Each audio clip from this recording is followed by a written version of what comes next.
তো আজকে আমি তোমাদের সামনে নিয়ে আসছি অবজেক্ট ওরিয়েন্টেড প্রোগ্রামিং এর একটা ভাইটাল পয়েন্ট বা ভাইটাল টপিক, ইনহেরিটেন্স।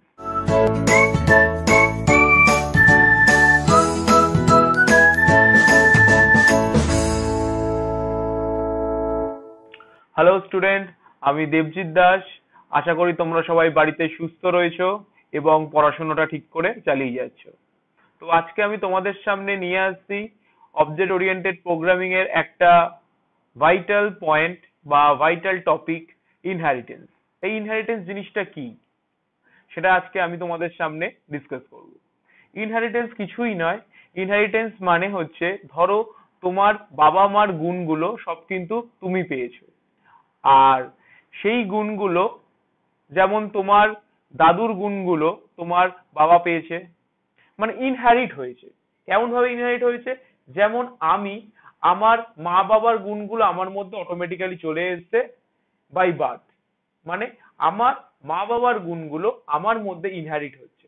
আমাকে আমার বাবার মতো দেখতে, আমার চুল আমার বাবার মতো, আমি খাই আমার মায়ের মতো। তাহলে কি আমরা দেখতে পাচ্ছি যে ফিচার্স গুলো রয়েছে, সেই ফিচার্স গুলো কিন্তু অটোমেটিক্যালি আমাদের চলে এসছে, মানে প্যারেন্ট ক্লাস থেকে আমাদের চাইল্ড ক্লাসে চলে এসছে। ওটা হলো প্যারেন্ট ক্লাস আর আমরা হলাম চাইল্ড। তাহলে প্যারেন্টের সব ফিচার্স গুলো অটোমেটিক্যালি আমাদের মধ্যে চলে আসবে। তাহলে এই যে কনসেপ্টটা, সেটাকেই বলে কিন্তু ইনহেরিটেন্স। আর চাইল্ড ক্লাসে কিন্তু এক্সট্রা ফিচার্স থাকতেই পারে। যেমন ধরো তোমার বাবা ভালো ক্যারাম খেলতে পারে না, তুমি ভালো ক্যারাম খেলছো। তোমার বাবা ভালো ক্রিকেট খেলতে পারে না, তুমি ভালো ক্রিকেট খেলো।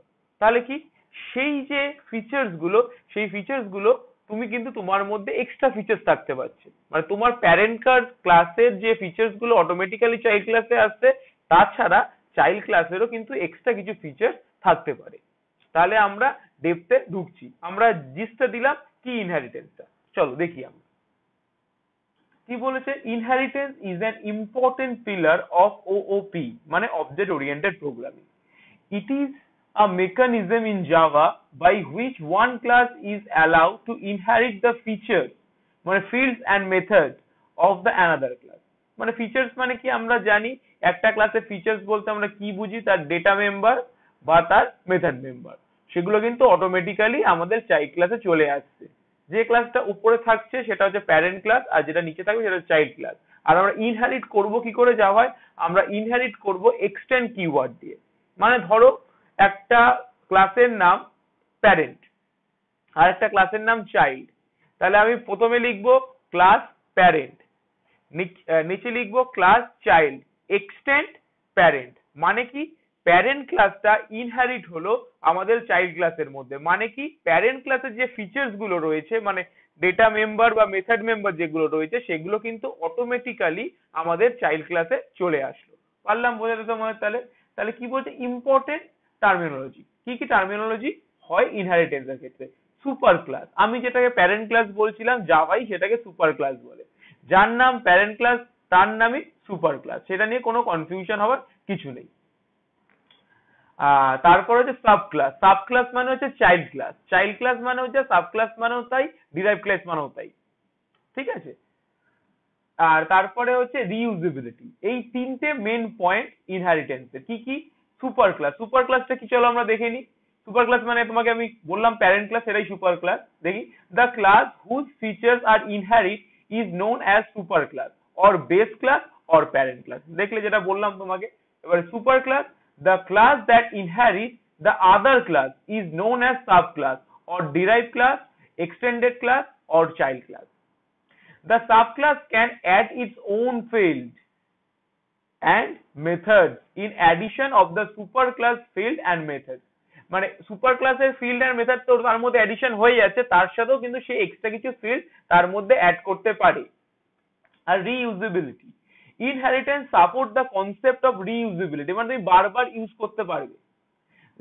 That is when we want to create a new class, there is already a class that includes some code that we want। মানে একটা ক্লাস উপরে রয়েছে যে ক্লাসের কিছু ফিচার্স আমার মধ্যে লাগবে, তাহলে কি আমি আবার নতুন করে ফিচার্স গুলো লিখবো? না, তাহলে কি ওই কোডটাকে আমি নিয়ে আসবো, কি করে নিয়ে আসবো? ইনহেরিটেন্স কনসেপ্টের মাধ্যমে। তাহলে কি আমার ওই ওপরের ক্লাসের যে কোডগুলো রয়েছে, যে ফিচার্স গুলো রয়েছে, সেগুলো কিন্তু আমি নিচের ক্লাসে নিয়ে আসতে পারছি। তাহলে কি কোডটা রিইউজ হচ্ছে, তাই এটাকে বলা হচ্ছে রিইউজেবিলিটি। And there is already a class that includes some features code that we want, and we can derive our new class from the existing class by doing this, মানে inheritance করে we are reusing the field and method of the existing class। মানে আমরা বুঝতে পারলাম, মানে parent ক্লাসকে আমরা inherit করে নিচ্ছি চাইল্ড ক্লাসের মধ্যে, তাহলে আমরা অটোমেটিক্যালি তার ফিচার্স গুলো আমরা অ্যাভেল করতে পারছি চাইল্ড ক্লাসের ভেতর থেকে। তাহলে এই যে ইনহেরিটেন্স যে কনসেপ্টটা বললাম, সেটা যদি আমি তোমাকে একটা প্রোগ্রাম আকারে বোঝানোর চেষ্টা করি, চলো দেখি। আমরা একটুখানি প্রোগ্রামটা দেখে আছি। এই দেখ, এইখানে একটা প্রোগ্রাম রয়েছে। কি প্রোগ্রাম রয়েছে, প্রোগ্রামটা দেখি আগে আমরা। তাহলে এখানে আমরা দেখতে পাচ্ছি একটা ক্লাস রয়েছে প্যারেন্ট ক্লাস, আর একটা দেখো ক্লাস রয়েছে চাইল্ড ক্লাস। ঠিক আছে, তাহলে প্যারেন্ট ক্লাসটাই হচ্ছে আমার সুপার ক্লাস, আর চাইল্ড ক্লাসটা হচ্ছে আমার সাব ক্লাস। কখন সাব ক্লাস হবে? কখন সাব ক্লাস হবে? যখন আমি প্যারেন্টকে এক্সটেন্ড করব। এই এক্সটেন্ড কিওয়ার্ড দিয়েই ইনহেরিট করা যায় জাভাতে। তাহলে এই যে এক্সটেন্ড প্যারেন্ট লিখলাম, তার মানে কি এর যে ফিচার্সটা রয়েছে, এর ফিচার্সটা কিন্তু অটোমেটিক্যালি এখানে চলে আসলো। এর ফিচার্সটা অটোমেটিক্যালি এখানে চলে আসলো, মানে ডিসপ্লে মেথডটা অটোমেটিক্যালি এখানে চলে আসলো। কখন চলে আসবে? এটা শুধুমাত্র আসবে যখন আমরা প্রোগ্রামটাকে এক্সিকিউট করব। এটা শুধুমাত্র আসবে যখন আমরা প্রোগ্রামটাকে এক্সিকিউট করব। তো আশা করি তোমরা বুঝতে পারলে। তাহলে এইটা যখনই আমি এটাকে এক্সিকিউট করব, তার মানে কি হবে, কোডটা কি হবে দেখো। এটাই কিন্তু ইনহেরিটেন্সের কনসেপ্ট। এটা কিন্তু অটোমেটিক্যালি এখানে চলে আসবে, এই ডিসপ্লে মেথডটা অটোমেটিক্যালি চলে আসবে এই এক্সটেন্ড কিওয়ার্ডের জন্য। শুধু ডিসপ্লে মেথড নয়, এখানে যেগুলো থাকবে, ধরো এখানে ধরো আরেকটা মেথড রয়েছে, ধরো আরেকটা ডেটা মেম্বার রয়েছে int b equal to 10 দিলাম আমি। তার মানে কিন্তু int b ও কিন্তু অটোমেটিক্যালি এখানে আমাদের মধ্যে চলে আসবে। যদি প্রাইভেট মেম্বার হয় তাহলে কিন্তু আসবে না, যদি প্রাইভেট মেম্বার হয় তাহলে কিন্তু আসবে না। ঠিক আছে, আর পাবলিক হলে চলে আসবে, আর প্রোটেক্টেড হলেও আসবে, কিন্তু ওই ক্লাসের মেম্বার দিয়ে, আমাদের চাইল্ড ক্লাসের মেম্বার দিয়ে কল করতে পারবে, বাইরে থেকে আমরা কিন্তু কল করতে পারবো না। তাহলে বুঝতে পারলাম ইনহেরিটেন্সের কনসেপ্টটা কি। তাহলে প্যারেন্ট ক্লাসকে আমরা চাইল্ড ক্লাসের মধ্যে ইনহেরিট করলাম এক্সটেন্ড কিওয়ার্ড দিয়ে। তার মানে কি এই মেথডটা কিন্তু অটোমেটিক্যালি যখন প্রোগ্রামটা এক্সিকিউট করবে চলে আসবে। মানে এটা হচ্ছে রান টাইম পলিমরফিজম, মানে এক্সিকিউট হওয়ার সময় কাজটা করবে। মানে আমরা ইনহেরিটেন্সটা রান টাইম পলিমরফিজমে অ্যাচিভ করতে পারি। এবারে পলিমরফিজম কি সেটা আমরা নেক্সট ক্লাসে বোঝাবো। আজকে আমরা শুধু ইনহেরিটেন্সটা করছি। তোমরা আমার ইউটিউবে ডেসক্রিপশন বক্সে লিংকও পেয়ে যাবে পলিমরফিজমের, তোমরা ওখান থেকে চেক করে নিতে পারবে। তাহলে কি এবার দেখতে পাচ্ছি আমি চাইল্ড ক্লাসের একটা নিজস্ব মেথড রয়েছে শো। যে শো মেথডটা কিন্তু আমাদের প্যারেন্ট ক্লাসে নেই, কারণ আমাদের কোনো গুণ আমাদের কিন্তু মা বাবার মধ্যে যায় না, মা বাবার গুণটা কিন্তু আমাদের মধ্যে আসে। এই এটা বেসিক কনসেপ্ট, এটা শুধু মাথায় রাখবে তাহলেই হবে। তাহলে দেখো কি, আমি একটা প্যারেন্ট ক্লাসের অবজেক্ট তৈরি করেছি যার নাম দিয়েছি ওবিজে, একটা চাইল্ড ক্লাসের একটা অবজেক্ট তৈরি করেছি যার নাম দিয়েছি ওবিজে 1। ঠিক আছে, এবারে দেখো আমি এখানে কি করে করেছি, method of the parent class by object of the parent class. তাহলে কি বলেছে, আমি প্যারেন্ট ক্লাসের অবজেক্ট দিয়ে প্যারেন্ট ক্লাসের মেথডকে আমরা কল করতে পারি, আমরা জানি। মানে যে কোনো ক্লাসের অবজেক্ট দিয়ে সেই ক্লাসের মেথডকে কল করা যায়। কিন্তু এইখানে দেখো লাস্ট লাইনটা দেখো, ওবিজে 1 টাকে চাইল্ড ক্লাসের অবজেক্ট, চাইল্ড ক্লাসের অবজেক্ট দিয়ে আমি কিন্তু প্যারেন্ট ক্লাসের মেথডকে কল করেছি, মানে অন্য ক্লাসের মেথডকে। কি করে সম্ভব? এটা শুধুমাত্র ইনহেরিটেন্সেরই সম্ভব। যেহেতু ওটা আমি ইনহেরিট করেছি, তার মানে কি এই যে মেথডটা, মানে এই যে data member and method member automatically কিন্তু চলে এসছে, ওর জন্যই আমরা কিন্তু এই obj1.display কল করতে পেরেছি। তাহলে দেখো আমরা প্রথমে কি করলাম, প্যারেন্ট ক্লাসের অবজেক্ট দিয়ে প্যারেন্ট ক্লাসের মেথডকে কল করলাম, তারপরে চাইল্ড ক্লাসের অবজেক্ট দিয়ে চাইল্ড ক্লাসের মেথডকে কল করলাম, তারপরে চাইল্ড ক্লাসের অবজেক্ট দিয়ে প্যারেন্ট ক্লাসের মেথডকে কল করলাম। তাহলে আমাদের আউটপুট কি আসবে? আউটপুট আসবে এটার জন্য this is the parent class, এটার জন্য দিস ইজ দ্য চাইল্ড। আশা করি তোমরা বুঝতে পারো। চলো আমরা এক্সিকিউট করলাম কোডটা, এবারে আমরা দেখে নেব। তাহলে আমরা আউটপুট দেখতে পাচ্ছি this is the parent class, this is the child class and this is the parent class. কোনো কনফিউশন আশা করি নেই। তাহলে আমরা ইনহেরিটেন্সের বেসিক ফিচার্সটা বুঝতে পারলাম। সেই আউটপুটটা আমি কিন্তু নোটেও দিয়ে দিয়েছি। নেক্সট, এবারে কি ইনহেরিটেন্সের কিছু টাইপ হয়, মানে তার আগে তোমাদের বলি অবজেক্ট ওরিয়েন্টেড প্রোগ্রামিং এ টোটাল 5 ধরনের ইনহেরিটেন্স হয়। Single inheritance, multiple inheritance, multi level inheritance, hierarchical inheritance and hybrid inheritance. কিন্তু জাভায় শুধুমাত্র 3টে ইনহেরিটেন্স কে সাপোর্ট করে। ঠিক আছে, জাভায় শুধুমাত্র 3টে ইনহেরিটেন্স কে সাপোর্ট করে। কি কি সাপোর্ট করে? First, single inheritance, multi level inheritance and third hierarchical inheritance. এই 3টে ইনহেরিটেন্স কে সাপোর্ট করে। আর যে দুটো ইনহেরিটেন্স রয়েছে সেটা কিন্তু জাভা ডিরেক্টলি সাপোর্ট করে না, সেটা আমরা ইন্টারফেস দিয়ে সেই ইনহেরিটেন্স কে আমরা জাভার মধ্যে ইমপ্লিমেন্ট করতে পারি। সেই ইন্টারফেস কি জিনিস? আমরা যখন অ্যাবস্ট্রাক্ট মেথডটা পড়বো ওওপি কনসেপ্টের মধ্যে, অ্যাবস্ট্রাক্ট কনসেপ্টটা যখন আমরা পড়বো তখন আমরা ইন্টারফেস দেখাবো। আর ইন্টারফেস দেখানোর সময় আমরা তোমাকে দেখিয়ে দেবো হচ্ছে কিভাবে আমরা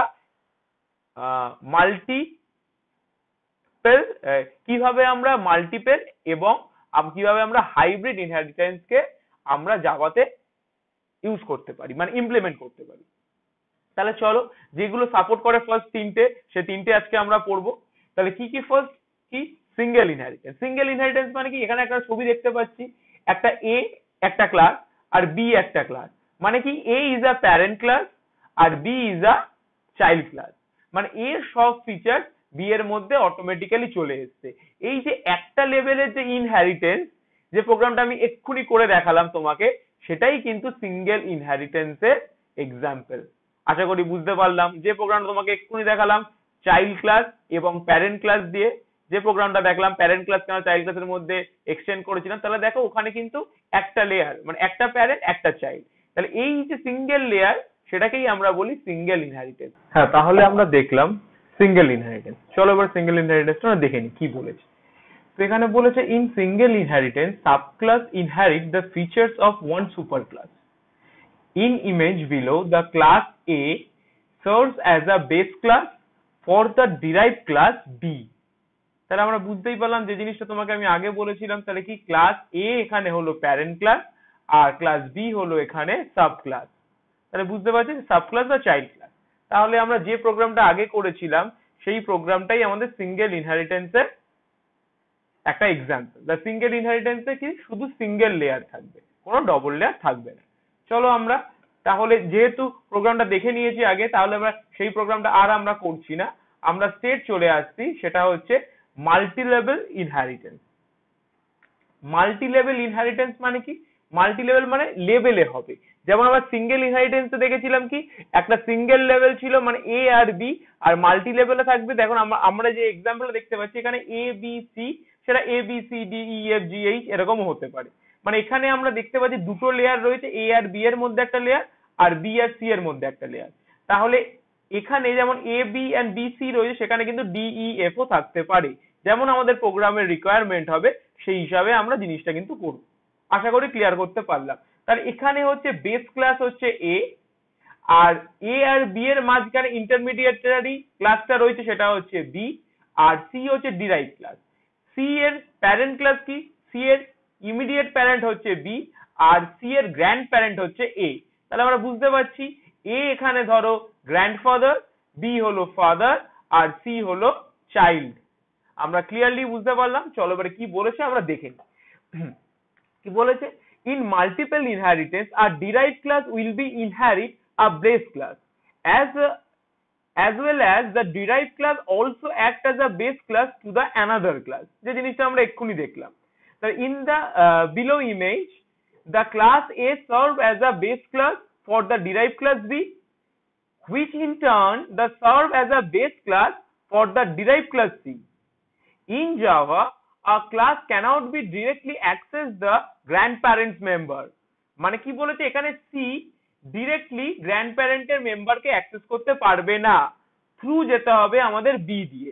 সেই জিনিসটাই বলেছে in Java a class cannot directly access the grandparents member, মানে এর কোনো ডেটা মেম্বার বা মেথড মেম্বারকে সি ডিরেক্টলি অ্যাক্সেস করতে পারবে না, অ্যাক্সেস করতে গেলে বি এর থ্রুতে অ্যাক্সেস করতে হবে।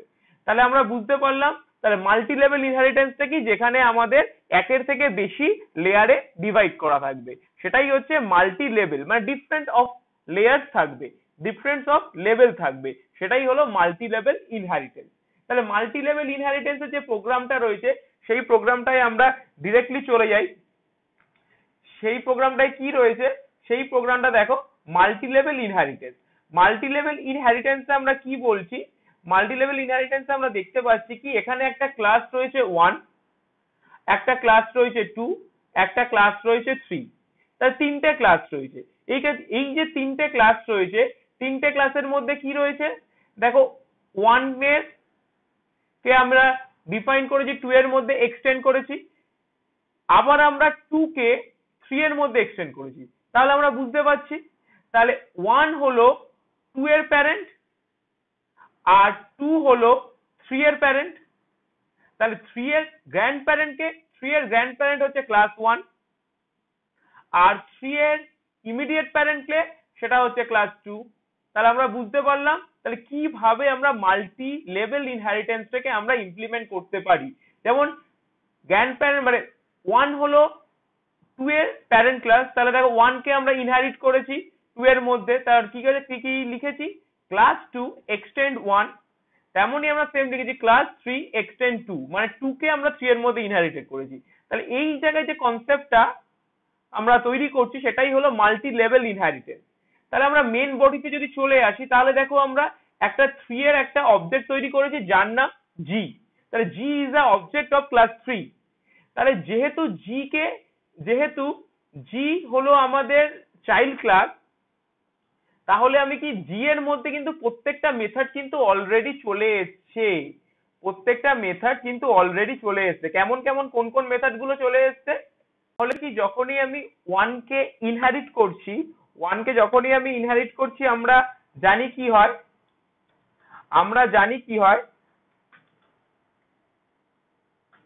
তার মানে কি এই যে মেথডটা রয়েছে এই মেথডটা কিন্তু অলরেডি আমাদের চলে এসছে, কোথায় চলে এসছে, আমাদের 2 ক্লাসের মধ্যে চলে এসছে 1 এর মেথডটা।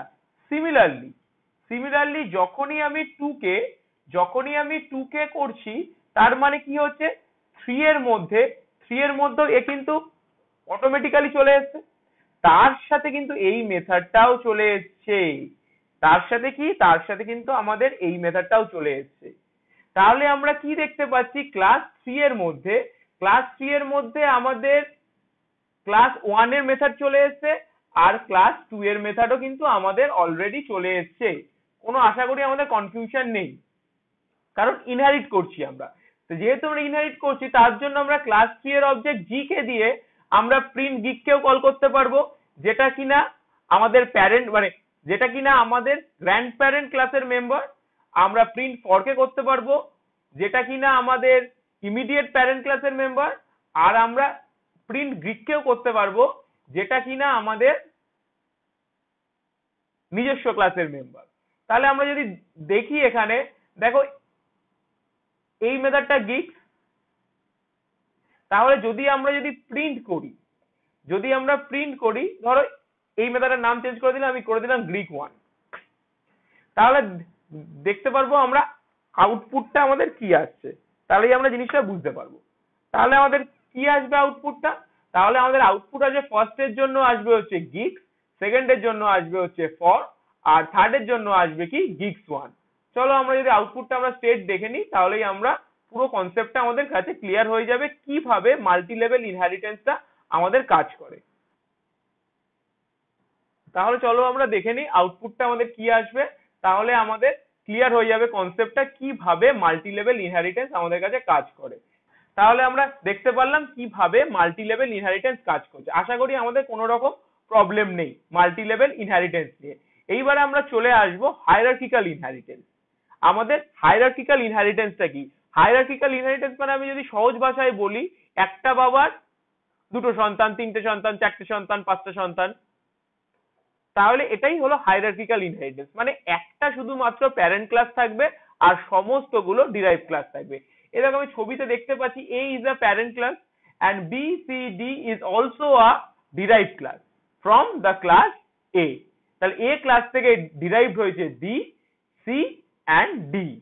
তাহলে সেই জিনিসটাই হলো হায়ারার্কিক্যাল ইনহেরিটেন্স, যেখানে কিনা একটা শুধুমাত্র প্যারেন্ট ক্লাস থাকবে আর বাদ বাকি সবগুলো ডিরাইভড ক্লাস থাকবে। তাহলে চলো কি বলেছে আমরা যদি দেখে নিই একটুখানি, তাহলে আমাদের কনসেপশনটা আরো স্ট্রং হয়ে যাবে।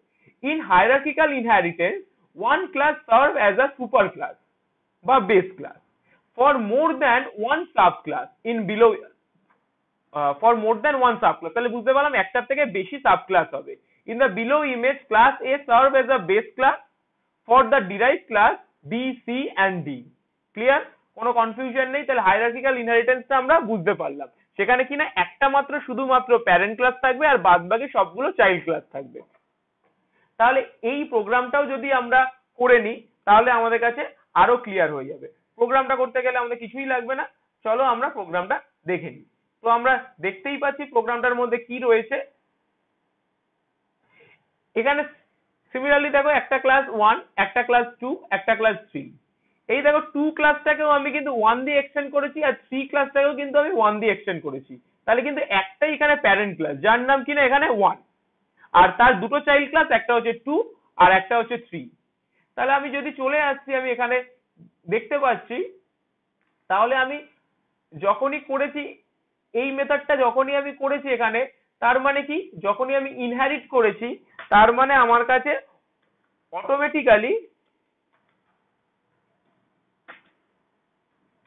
অটোমেটিক্যালি আমার কাছে চলে এসছে। কে চলে এসছে? সব মেথডগুলো আমার কাছে কিন্তু চলে এসছে। এখানেও যেমন আসবে সিমিলারলি কিন্তু আমাদের নিচেও আমাদের কিন্তু অটোমেটিক্যালি চলে আসবে। আমাদের দেখতে পাচ্ছি ক্লাস 3 এর মধ্যে কিন্তু কোনো আমাদের বডি নেই, আমাদের লাগেনি তাই বডি দিইনি আমরা। এখানে দেখতে পাচ্ছি কি একটা 3 ক্লাসের আমরা অবজেক্ট তৈরি করেছি G, আর একটা আমরা 2 ক্লাসের অবজেক্ট তৈরি করেছি সেটা হচ্ছে T। দেখো আমি G ক্লাসেরটাকেও দিয়ে আমি প্রিন্ট গিককে কল করছি আর 2 কেও দিয়েও কিন্তু আমরা প্রিন্ট গিককে কল করছি। কেন আমরা কল করতে পারছি? কারণ 2 আর 3 ক্লাসের প্যারেন্ট হলো 1। তাহলে 1 এর যে মেথডটা প্রিন্ট গিক সেটা আমরা ক্লাস 3 কে দিয়েও ক্লাস 3 এর অবজেক্টকে দিয়েও কল করতে পারবো, আর যেহেতু ক্লাস 2 এর অবজেক্ট T সেটাকে দিয়েও আমরা কল করতে পারবো, কারণ ক্লাস 2 এরও প্যারেন্ট হচ্ছে ক্লাস 1। আমরা আশা করি কোনো কনফিউশন নেই, আমরা সেই জিনিসটাকে বোঝাতে পারলাম। তাহলে আমাদের আউটপুট কি আসবে? প্রিন্ট গিকের জন্য আমাদের আউটপুট কি আসবে? ফার্স্টে আসবে গিক, তারপরে আসবে ফর, তারপরে আসবে হচ্ছে আবার গিক। আশা করি আমাদের কোনো কনফিউশনটা নেই, গিক ফর গিক। তাহলে আমরা আশা করি আমরা বুঝতে পারলাম জাভা মধ্যে যে তিনটে ইনহেরিটেন্স সাপোর্ট করে, কি single inheritance, multi level inheritance and hierarchical inheritance. তাহলে এই তিনটে ইনহেরিটেন্স আমরা এক্সাম্পল দিয়ে বুঝতে পারলাম। আশা করি তোমাদের ক্লিয়ার হয়েছে। যদি কোনো কনফিউশন থাকে তাহলে আমাদের ইউটিউব এবং ফেসবুকের কমেন্ট বক্সে গিয়ে তোমরা কমেন্ট করতে পারো, আর আমার দেখবে আমার হোয়াটসঅ্যাপ নাম্বার আমার ফেসবুক পেজে রয়েছে, সেখানে গিয়ে তোমরা পিং করে আমার কাছে জানতে চাও তোমাদের কি কি কনফিউশন রয়েছে, তাহলে আমি সেই হিসাবে তোমাদেরকে অ্যাটেন্ড করব। আর কেউ যদি আমার ক্লাসে যদি জয়েন করতে চাও আমার অনলাইন ক্লাসে, তাহলে তোমরা অবশ্যই আমাকে আমার হোয়াটসঅ্যাপে পিং করবে, সেই শিডিউল অনুযায়ী তোমাদের আমি ক্লাস শিডিউল শেয়ার করে দেবো, তাহলে আমরা একসাথে ক্লাসটা করতে পারবো। তাহলে আমরা আজকে এখানে শেষ করলাম ইনহেরিটেন্স ইন জাভা। আর যে দুটো ইনহেরিটেন্স আমরা করতে পারি ইন্টারফেস দিয়ে, যেটা কিনা আমরা নেক্সট কিছুদিন পরেই আমরা সেই জিনিসটাকে দেখাবো, যখন আমরা অলরেডি ইন্টারফেস শিখে যাব। কারণ ইন্টারফেস শেখার পরেই আমরা সেই জিনিসটা করতে পারবো, আদারওয়াইজ আমাদের বুঝতে অসুবিধা হবে। ক্লিয়ার? সবাই ভালো থেকো, সুস্থ থেকো। Thank you.